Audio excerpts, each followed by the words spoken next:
So the original vision of CETF was to close the digital divide by providing broadband, increased access to broadband, more alternatives, choices in broadband, and I think that has been the most important role that we've served.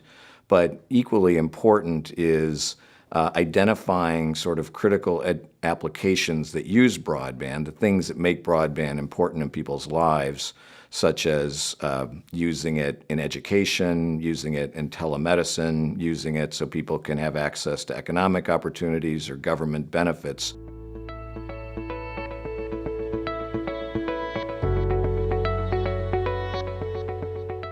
So I've been particularly involved in two areas, and within CETF we try to divide up and involve board members in areas where they have expertise. And I think the two most significant accomplishments from my standpoint, I think, are in the area of telemedicine and deployment of broadband to rural areas in order to support telemedicine.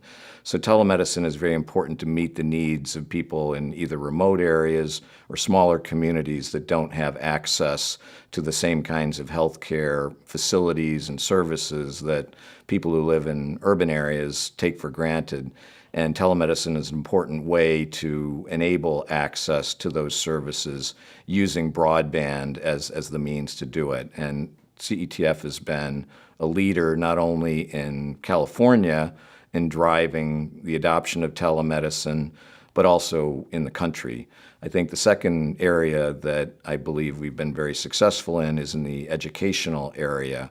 Not only is broadband important in order to make sure that students in the classroom have access to educational resources in the internet, but it's also an important part of involving parents in the education of their children. And for that, you need access to broadband at home. And in many of these underserved communities or groups, that's an issue. And so by increasing adoption of broadband in those groups, you've been able to involve parents in the education of their children to a much greater degree. And I think all the experience that we have and a lot of the studies will show that where the parents can be more effectively involved in their education, the outcome for children will be much better.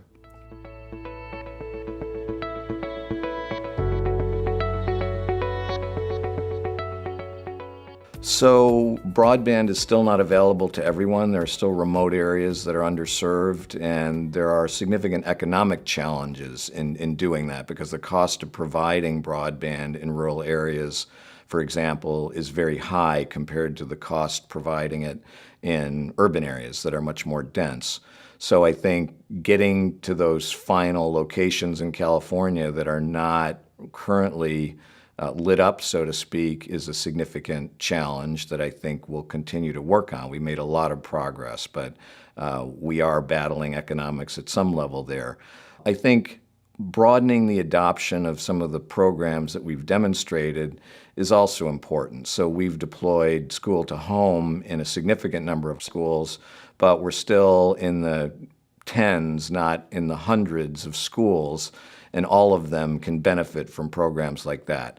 So figuring out ways to propagate those models that have been successful on a broader basis, bringing in other resources and other institutions to drive adoption of those programs, I think will be both a challenge but also, really important opportunity over the next several years.